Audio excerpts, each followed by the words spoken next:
TV, and I just wanted to get on and just get some opinions about this. This is my thoughts about the question which I've posed to everybody. How do you define a big soccer club in this day and age? Look, there's so many clubs out there who have done well in recent times, and there's clubs that have historically done well in football, sort of soccer, whatever you want to call it, across the world. So let's just drill down into the English Premier League. So thinking about the English Premier League, we've got some big teams. We've got big teams who have recently had success, and big teams that have always had success. And I want to hear your thoughts on this because being a big club in football is something which is defined differently by everybody. And I think, for me, big football club is, well, you need to figure out the criteria first of all, but I think it comes down to a few things, right? So first of all, you need to be a team that is challenging for the title. That's what I think. Challenging for the title in the past or in the present. So it's got to have the history of challenging for the title. It's a beautiful day out here, by the way, a sunny day in the UK. So if you're in the UK, welcome. But let me know your thoughts on the question. What defines a big team? So for me, first of all, challenging for titles is specifically what you've got to be doing. That's the first thing. Secondly, you've got to be, for me anyway, you've got to have won something. You have to have a trophy or two under your belt and had a significant opportunity to try and get some more trophies. It's all about getting trophies, right? If you're a soccer club and you're supposedly a big team, then surely you've got to win trophies or at least be in the final of a trophy. Like, for example, in the UK, we've got obviously the Champions League, we've got the Premier League, we've got the League Cup and the FA Cup. So those are the four main things. So that's, for me, got to be the main things that do it. Now, if you're a bit older like me, you remember before the Premier League even existed. If you're under 30, you probably don't remember anything before the Premier League. But before the Premier League, obviously there was the league there, and people were fighting. And obviously before even our time, people were fighting for the Premier League, or the league as it was called then. So in that space, there's lots of teams out there who historically have won the league, but we don't talk about or don't even know about anymore. But they would still be considered big clubs. That's my thoughts anyway. Maybe you think it's different. Maybe you think that a big club is something only in the last 20 years, since the 2000s, which obviously small makes the group who are big clubs supposedly, pretty small. But let's roll back to a few weeks ago. We have the European Super League apparently going to start, and well, that flopped within 3 days, 2-3 days. It just collapsed. I know that there's Juventus and Madrid, and I think Barcelona is still fighting for something to happen, but it's dead. It's dead. And the reason it's dead is because people are ridiculous in the way that they approach things. I appreciate the concept of a European Super League, but the reality is that for a European Super League to happen, you would have had to do it in a clearer manner, clearer communication. It would have had to be agreed by everybody, UEFA, FA, and the way that they went about it was haphazard. There wasn't a clear strategy. They had an objective, obviously, to have no relegation, but they didn't have the strategy and the tactics underneath. They just threw it out there and thought everyone would just, fall behind. So the teams in the European Super League, let's just talk about UK for now. So we had Man United, Man City, Arsenal, Tottenham, Liverpool. Who else was there? There was a sixth team, wasn't there? It'll come to me. Have I said Liverpool? Yeah, so Liverpool. So the two Manchester teams, Liverpool. Chelsea, Arsenal, Tottenham. So we had all those three teams. So 2 from Manchester, 1 from Liverpool, 3 from London. And those 6 teams would still be considered big clubs. They would be. They'd be considered big clubs. So let's look at all those 6 teams. So let's talk about the 2 Manchester teams. So Man United obviously are a big club. They're one of the biggest brands in the world. So 100% I agree that they are a big club. If you think I'm wrong, let me know. Let me know in the comments what you think, if you think Man United aren't a big club. But for me, they're a big club. everything about the big club. Man City have recently been winning everything, but they're also funded by a crown prince of a country, a very rich country. So that's why they have had relative success. Do you think they're a big club? I think in recent times you can call them a big club because they've won lots. But over time, would you call them a big club? I don't know. Chelsea again, one of the teams that, without the billions from the Russians, then would they be considered a big club? Would they have won as many leagues as they would had? They were winning FA Cups and bits and pieces. But before, I remember the days, and this is a lot of people who may be watching this now or listening or watching it later, remember the Chelsea of Ken Bates, the one where he sold the ground to the public because he ran out of money. So the actual ground of Chelsea was sold to the public, to the fans. That's how skinny he was. I remember Chelsea. Think about Chelsea. Anyone who knows Chelsea geographically, it's in an extremely wealthy area, and yet they were not a great team. They were there, around there, fifth, sixth, around the kind of Leicester kind of things where they're doing odds and sods, but they weren't amazing. And then obviously the money came in, the Ruud Gullit and all the rest of the big guys came in. But before the early 2000s, Chelsea weren't doing anything special.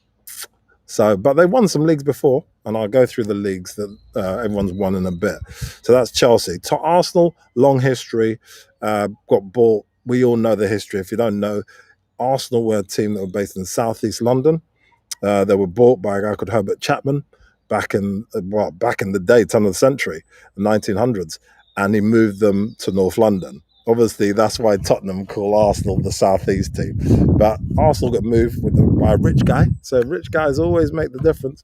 Moved Arsenal from southeast London to North London, and then obviously pumped money in, and obviously they won titles. Arsenal won a lot of titles, long history, very, very popular around the world. Obviously, the best years in recent years have obviously been the early 2000s, late 90s, early 2000s with Thierry Henry, Dennis Bergkamp, and all the rest of it, Tony Adams. So, yeah, they'll be a big club. And then who else have we got? Tottenham. So Tottenham is the one that everyone always talks about, which is recent times been poor. They won the League Cup in 2008. They've never won a Premier League, but they're considered a big club. So that's the question. They've won stuff in the past. They won 2 leagues in the whole time they've been around. Won a few FA Cups, this and that and the other. But are they a big club? They've got a huge following. They've got a brand new stadium, 60,000 plus. Are they a big club? I'd love to hear your thoughts on this. So leave some comments. I think myself, I'll go through the clubs in a bit, which I think are big clubs and which aren't. But, are they a big club? I'm interested to know your thoughts. They're nowhere near winning anything, Tottenham Hotspurs. Nowhere near. They're even looking for a manager. They had a chance to get Conte, a winner, proven winner, and he didn't want the job. He didn't think that they were ready to win anything. So are they a big club? You think about Newcastle avoiding relegation, finished strong with the help of Arsenal, Willock helping them out. But is Newcastle a big club? I don't know. That's another club that's there. Obviously, Liverpool, they've got a long history as well. They've won a lot of leagues. And that's the kind of teams we're talking about. So look, let's go through some of the teams that have won the league. And some of them were surprised, especially you younger guys watching. Let's go through who's won the league. So the most league wins, Premier League wins and leagues is Man United, 20 wins since the league started in the 1880s. Liverpool are second at 19 league wins overall. Arsenal are third with 13 wins. Everton have just lost their manager. Ancelotti, he's just gone. He's just disappeared off into Real Madrid, which are obviously a big club. They've won it 9 times. They're fourth. Aston Villa, they're a big club. We haven't talked about them yet. I think they're a big club. They've got 7. They're the heart of Birmingham. There's a Birmingham team, but Aston Villa, the big team. They're supported by royalty. Prince William supports them. Manchester City, 7 now, which are understandable. Sunderland, who knew Sunderland had 6 league titles? Chelsea 6. We know about them. Newcastle won 4. Sheffield Wednesday, they were called the Wednesday at one point, and won 3. Wolverhampton Wanderers have won 3. Leeds United, big club, I think they are. They've won 3. Huddersfield Town have won 3. Blackburn Rovers have won 3. Blackburn Rovers have won one of the Premier League Cups. They've won it. Preston North End, 2. Tottenham Hotspurs, 2. The last one in 1961. Derby County, 2. Burnley. I mean, they play some horrible football. That's my personal opinion. But they've got 2. Portsmouth have got 2. Sheffield United have got 1. West Bromwich Albion have got 1. They just got relegated from the Premier League. Ipswich Town, they got 1. They were in the Premier League for a little bit and they went out. Nottingham Forest, only 1. They've won 2 Champions Leagues. Imagine that. 1 league win and 2 Champions League. That was under, obviously, Nigel Clough. Go look him up if you don't know, if you're too young to know who he is. He's a legend in football. Leicester City have won 1. We know them. And then it goes on. That's it. That's all the wins. So are all those clubs big clubs? I beg to differ. The thing is that the clubs that I think are the big clubs are the teams that were in the top 6, the European Super League, so to speak. I think they are big clubs. Now, I've been told that some people don't think Manchester City or Chelsea are big clubs, but I personally do. I think they are. I think, where does the tipping point come where you decide that a team's a big club or not? How much history do they have to have behind them to become a big club? And for me personally, I think, obviously, pre-Premier League, there's a time that clubs were doing well, but it's the Premier League. Premier League's been around since the 90s now. So, it's been around for years now. So if you think about it, it's nearly 30 years. So I think that's enough time. I appreciate that some teams have bought their way to win. They bought their way to win. They bought their way to win the league title. But that's the same with all sports. Okay, if we're really honest, any team sport, the teams that do well, from rugby union to rugby league to any of those type of teams, that's what it's about. You need money. And you need a rich person, sugar daddy, whatever you want to call them, to help you out. That's the way it works. That's the reality. And it's no different for football. Football needs the money. Now, they get money from, obviously, the people that turn up. Obviously, we've had COVID, so people haven't been turning up.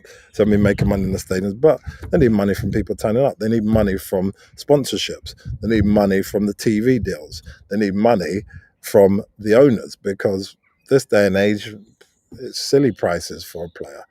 A player's just gone now from Norwich City. Norwich City are just about to get promoted to go to Aston Villa. Aston Villa outbid Arsenal for this guy. Right? And this guy is gone for silly money, 33 million. With add-ons, it's going to be 40 million. 40 million for a guy from Norwich City. This team was in the league below. Now, this guy's brilliant, apparently. But it's crazy. 40 million. This is not even a guy who's in the Premier League. He's not the highest level. He's going to be in the highest level now. Let's see how he does. But look, it's a ridiculous price. So prices are so inflated. You need a rich billionaire owner. Arsenal owned by billionaires. Let's go through the team. Man City owned by, in effect, a country. Man United owned by billionaire Americans. Liverpool owned by billionaire Americans. You need it. Chelsea, billionaire Russian. This is how it works. You're not going to get where you want to without the money. So for me, the money doesn't mean that you're not a big club. What makes you a big club is challenging for titles, challenging for trophies. Now, a team can go through ups and downs. Some teams will do well. One year, some teams will do better another year. So look at Leicester. Leicester, they won the league in a time when everything was in flux. And then they just won the FA Cup.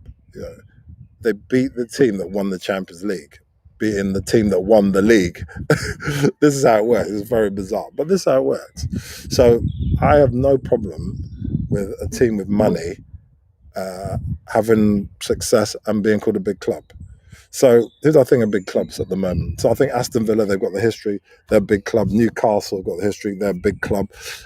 Let's look through this list. So Man United are a big club, 100%. Liverpool are a big club. That these three are always going to be big because they've got rich history. Arsenal, big club. Everton, a big club. Everton and Liverpool are big clubs. You know, without even thinking about the situation recently of Everton, they haven't won much. They have always been there or thereabouts. They haven't won anything, but they're doing brilliantly. And it's going to be interesting to see who takes over there now that Ancelotti's left. Aston Villa, a big club. Manchester City, for me, a big club. Sunderland, I think they've got history, but they're not a big club anymore. Chelsea, a big club. Newcastle United, and regardless of their situation, regardless of Steve Bruce, they are a big club. Okay, Leeds United, I'd say, is a big club. Okay, Tottenham Hotspurs. Much as I hate to say it, they're a big club. They are a big club. And looking through the list, and that's it. So, look, I'd love to hear your thoughts on the matter. I think that's enough of me talking about my thoughts. But I think my criteria, you have to obviously set your own criteria. My criteria for a big club, they have to have money to be able to challenge. They have to be able to challenge. They have to actually challenge for trophies on a regular basis. And they have to have some sort of history of winning, regardless if it's the last 5 years. They have to have history of winning titles or winning trophies, okay? Because if you think about Aston Villa, mid-table team, Newcastle, bottom half team, but in their history they've challenged. So, and Newcastle are just about to be sold. That Mike Ashley's been trying to sell them forever. If he sells them, let's see what happens to them. Aston Villa, well, they're just going to be a mid-table team, but they've got rich history, and they could nick an FA Cup. Let's see what happens. So, let me know your thoughts on the matter. Who do you think is a big club? Write in the comments, and also let me know if anybody I've missed, because some people might say, "Oh, Southampton are a big club," or Portsmouth are. So I've missed all those South Coast guys. So let me know your thoughts on the matter. So look, I'm going to be talking on a regular basis. We're going to be talking about football. We've got cricket on Thursday. Going to talk about, there's boxing tonight. I don't know if I'll be watching it, but I'll find out what happens with Mayweather against this Logan Paul. So yeah, let me know your thoughts on the matter. Thank you for everything. And yeah, we're here in the UK. Thank you, Uplash. We're in the UK. Follow us. Follow all the stuff we're doing about sport. But yeah, let us know your thoughts about the English Premier League. What do you think is a big club? Thank you, Uplash. Leave your comments. I'll leave you there. It's Max signing off, and that's Sports Fans TV. And let me know your thoughts on what is a big